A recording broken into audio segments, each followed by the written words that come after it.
저산대사가 이 세상에서 마지막으로 남기신 말씀입니다. 삶에 지치고 힘들 때 조용히 명상하면서 들어주세요. 저산대사는 법명이 원래 휴정으로 평남 안주 출신, 호는 청어이고 저산인 묘향산에 오래 머물렀으므로 저산대사라고 한다. 9살의 어머니를 10살의 아버지를 여의고 안주 군수를 따라 한양에 가서 12살에 성균관에 입학했다. 15세에 과거에 응시했으나 낙방하고 지리산으로 들어가 부용영관을 스승으로 모시고 10여 년 동안 수행했고 영관의 법을 이어받은 후 금강산 묘향산에서 수행했다. 근심, 걱정 없는 사람 누군고, 출세하기 싫은 사람 누군고, 시기, 질투 없는 사람 누군고, 흉어물 없는 사람 누구겠소. 가난하다 서러워 말고, 장애를 가졌다 기죽지 말고, 못 배웠다 주눅 들지 마소. 태상살이 다 거기서 거기외다. 가진 거 많다 유세 떨지 말고, 건강하다 큰 소리 치지 말고, 명예 얻었다 목에 힘주지 마소. 세상에 영원한 것은 없더이다. 잠깐 다니러 온 이 세상, 있고 없음을 편가르지 말고, 잘나고 못남을 평가하지 말고, 얼기설기 어우러져 살다나 가세. 다 바람 같은 거라오. 뭘 그렇게 고민하오. 만남의 기쁨이건 이별의 슬픔이건 다 한순간이오. 사랑이 아무리 깊어도 산들 바람이고, 오해가 아무리 커도 비바람이라오. 외로움이 아무리 지독해도 눈보라일 뿐이요. 폭풍이 아무리 세도 지난 뒤엔 고요하듯, 아무리 지극한 사연도 지난 뒤엔 쓸쓸한 바람만 맴돈다오. 다 바람이라오. 버릴 것은 버려야지. 내 것이 아닌 것을 가지고 있으면 무엇하리요. 줄 게 있으면 줘야지. 가지고 있으면 뭐하노. 내 것도 아닌데 삶도 내 것이라 하지 마소. 잠시 머물다 가는 것일 뿐인데 묶어둔다고 그냥 오겠소. 그르는 세월 붙잡는다고 아니 가겠소. 그저 부질없는 욕심일 뿐. 삶에 억눌려 허리 한번 못 피고, 인생 계급장 이마에 붙이고, 뭐 그리 잘났다고 남의 것 탐내시오. 건한 대낮이 있으면 까만 밤하늘도 있지 않소. 낮 밤이 바뀐다고 뭐 다른 게 있겠소. 살다 보면 기쁜 일도 슬픈 일도 다 있는 것. 잠시 대역 연기하는 것일 뿐. 슬픈 표정 짓는다 하여 뭐 달라지는 게 있소. 기쁜 표정 짓는다 하여 모든 게 기쁜 것만은 아니오. 내 인생 뭐 별거랍니까. 바람처럼 구름처럼 흐르고 불다 보면 멈추기도 하지 않소. 그렇게 사는 겁니다. 삶이란 한 조각 구름이 일어나며, 죽음이란 한 조각 구름이 없어지며, 구름은 본시 실체가 없는 것. 죽고 살고 오고 감이 모두 그와 같도다.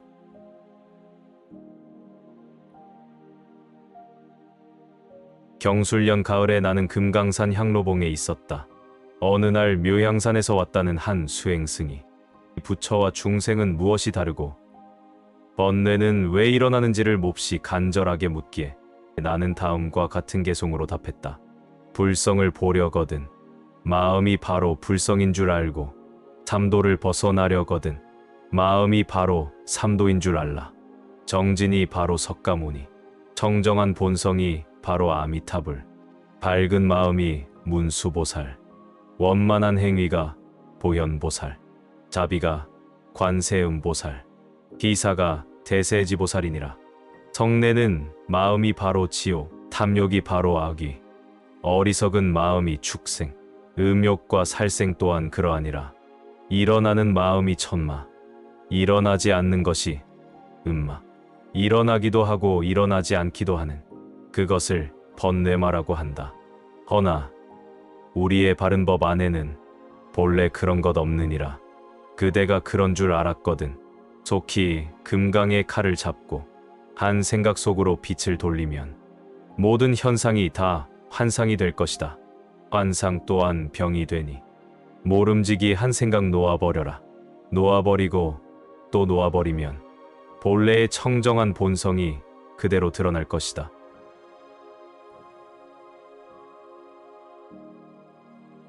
눈 덮인 들판을 지나갈 때 어지럽게 걷지 마라. 오늘 내가 가는 길이 뒤 사람의 이정표가 될 것이다.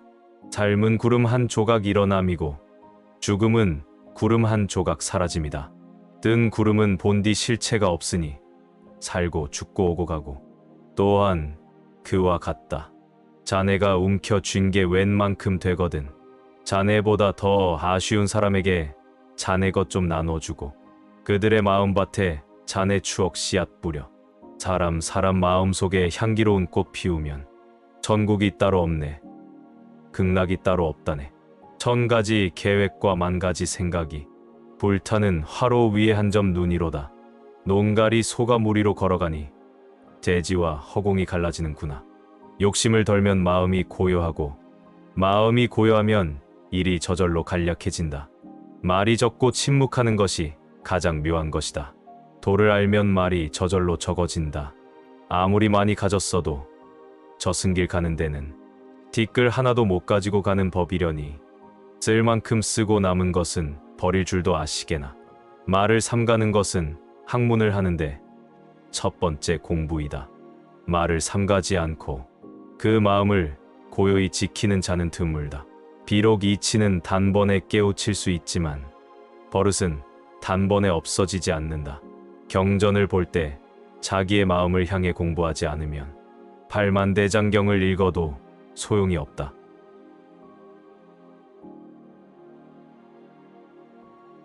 허공에다 계란을 세운 서산대사. 묘양산을 한다름에 내려오는 한 스님이 있었다. 의발은 남루지만 그 위엄은 천하를 압도하는 기풍을 지녔다. 죽지법을 써서 평안도 황해도 경기도를 지나 강원도 금강산 장안사로 향하는 그 스님은 사명대사 서산대사와 도수를 겨루기 위해 가고 있었다. 서산보다 23살이나 아래인 사명은 자신이 서산대사보다 술수가 아래라느니 높다느니 하는 소문을 못 들은 채 했으나 풍문이 꼬리를 들고 퍼지자 돌연 실력을 겨뤄보기로 결심했다. 진출귀몰한 서산대사의 실력을 모르는 터는 아니나 나의 묘기로 서산을 궁지에 몰아넣어 세상을 놀라게 해야지. 사명의 마음은 다급했다. 사명대사가 금강산 장안사 골짜기에 이르자 우거진 숲 사이로 흐르는 맑은 물소리는 천년의 정막을 흔들며 요란했다. 사명대사가 이 계곡을 오를 무렵 서산대사는 굴리던 염주를 멈추며 상좌에게 말했다. 이 길로 산을 내려가 묘양산 사명대사를 마중하여라. 상좌는 깜짝 놀랐다. 장안사에 사명스님이 오신다는 전갈이 없으셨는데요. 골짜기를 내려가노라면 냇물이 거꾸로 흐르는 곳이 있느니라. 바로 거기에 사명대사가 오시고 있을 걸세. 서산대사는 앞을 훤히 내다보는 듯 말했다. 냇물이 거꾸로 흐르다니 아무래도 이상한 일이로구나. 상좌는 고개를 갸웃거리며 절을 나섰다. 정말 사명대사가 오시는 걸까? 아니면 서산대사가 나를 시험하려 함인가? 평소에 없던 분부라 자기 나름대로 생각을 굴리면서 골짜기를 향해 내려가던 상좌는 우뚝 걸음을 멈췄다. 분명 냇물이 거슬러 흐르는 것이 아닌가. 고개를 들어 앞을 살피니 과연 저만치 웬 스님이 오고 있었다. 상좌는 그 스님 앞에 공손히 합장배례했다. 스님께서 사명대사이시온지요?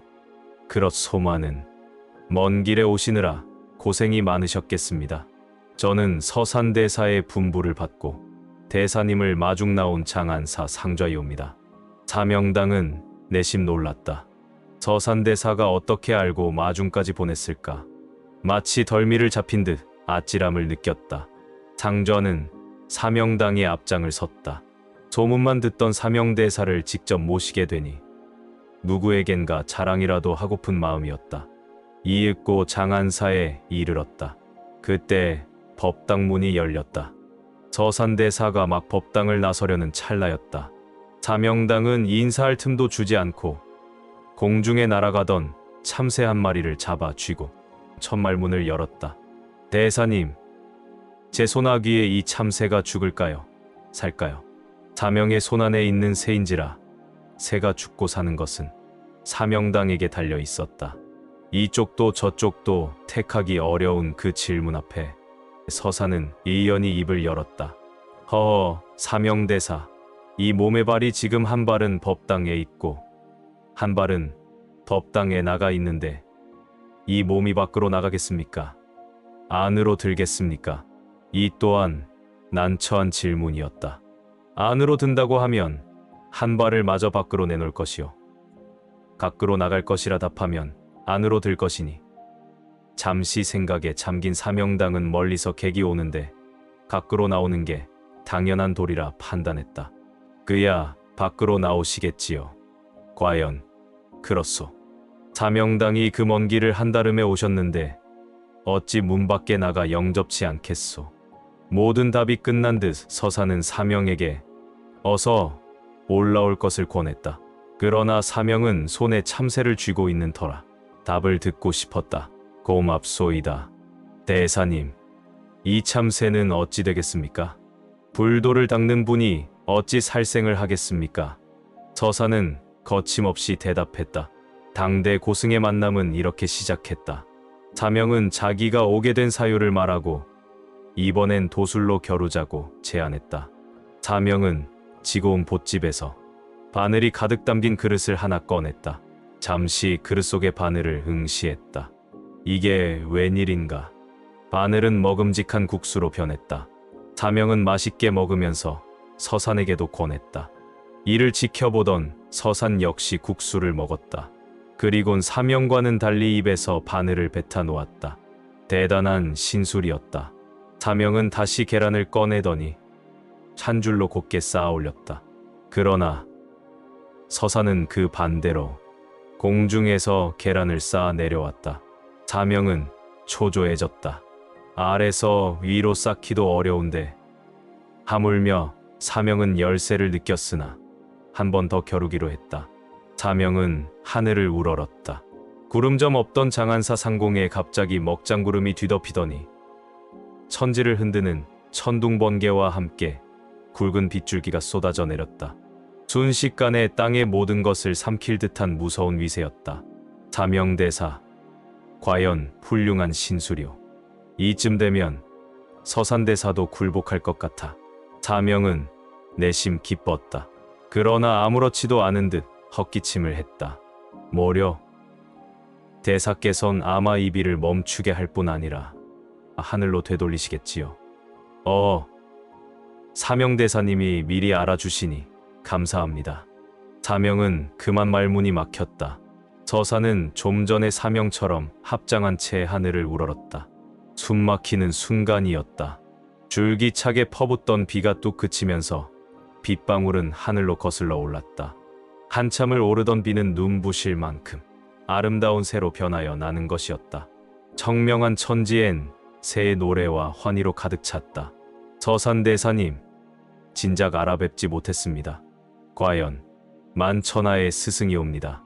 부끄러운 몸이나 저를 제자로 삼아 법도에 이르도록 가르침을 내려 주옵소서.